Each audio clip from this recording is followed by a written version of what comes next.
Okay, good day everyone. I'm Joel Remorosa Cabañas, and today I'm going to share and discuss to you Lesson 5.3 of Module 5 Curriculum Evaluation in the Teacher. In this lesson, we are going to learn about planning, implementing, and evaluating, and we are going to understand the connection of these three. And this three, by the way, is the three processes for curriculum development. But before we move on to our discussion, here are our desired learner outcomes. First one is, after this discussion, we are able to analyze the relationship between planning and implementing in curriculum development. Second one is explain the connection of curriculum implementation and evaluation. Next is discuss the interrelatedness of curriculum evaluation and curriculum planning. And the last one is interpret the overall relationship of planning, implementing, and evaluating in curriculum development. So to start our discussion, curriculum development. So what is curriculum development? Curriculum development is a continuous process. It also be viewed like a pie. Planning, implementing, and evaluating. It's a cyclical process, which means that after evaluating, the process of planning starts again. So that is curriculum development. So it's a continuous process and a cycle from after planning, implementing, and evaluating, and you find out that it lacks poor, your plan and implementation is poor, you're going to replan again to improve your curriculum or instruction. Okay, next is evaluation cycle, the connection. Planning, implementing, and assessing are three processes in curriculum development, as I said before, that are taken separately but are connected to each other. The cycle continues as each embedded in a change that happens in curriculum development. So it becomes a cycle since curriculum development is a continuous process. Next is moving on to planning. Planning is an initial process in curriculum development. It includes determining the needs throughout an assessment. In planning, we are going to determine the needs of the different stakeholders: the student, the teacher, the parents, the faculties, and administrators, the learners, the teachers, the community, and the society,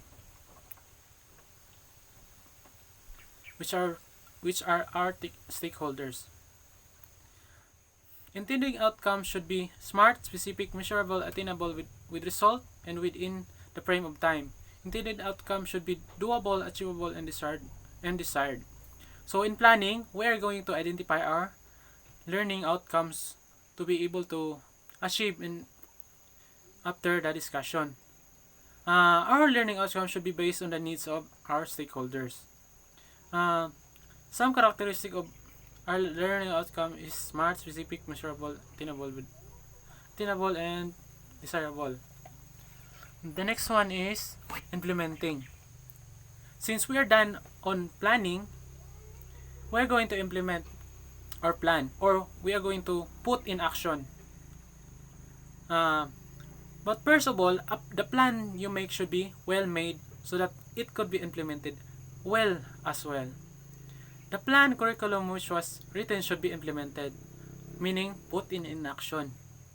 With a well-written curriculum plan, a teacher can execute this with the help of instructional materials, equipment, resource materials, and enough time. So in implementing, we are going to use instructional materials or support materials to further implement the better way our plan or our topic or instruction. See to it that the plan which serves as the guide is executed correctly. So in implementing, we should obviously rely on our plan, on execute it accordingly.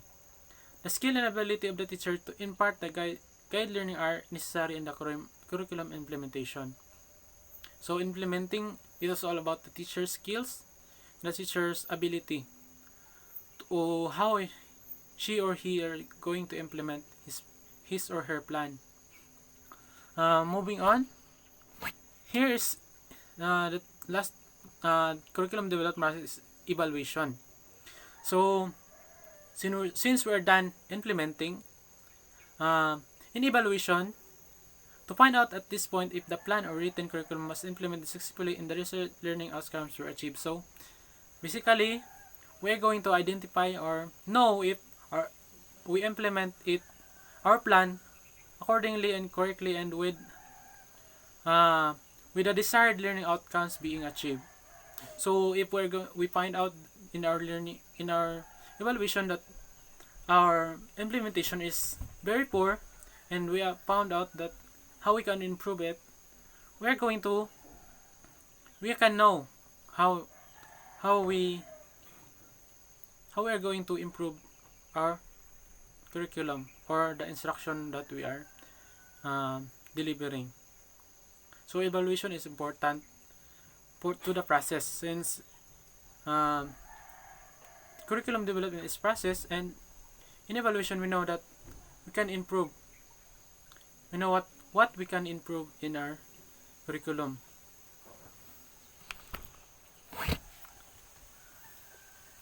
What has been planned should be implemented, and what has been implemented should be evaluated.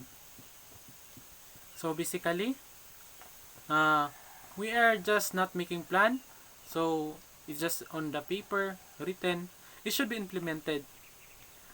Since after implementing, to know what is the advantages and weaknesses of on how we are implementing the plan, we are going to evaluate our implementation. So after evaluating our implementation, we are going to able to identify how well we implemented or what are the things that we can improve for further curriculum development and improvement. Planning, implementing, and evaluating are also known as PIA or PI. It is a cyclical flow of the three processes in curriculum development, very easy to remember and follow. One cannot assess what was not taught. So, we cannot evaluate or assess something if it is not implemented or walang nagawa. Nor implement what was not planned. So, we cannot implement something without a plan. So, the first process in curriculum development is plan, then implement, then evaluate. And the next cycle begins. So, plan, implement, evaluate, then replan for further development, then re-implement and re-evaluate for further improvement. So that's why it's called cyclical process or cyclical flow. That's all. Thank you for listening and watching.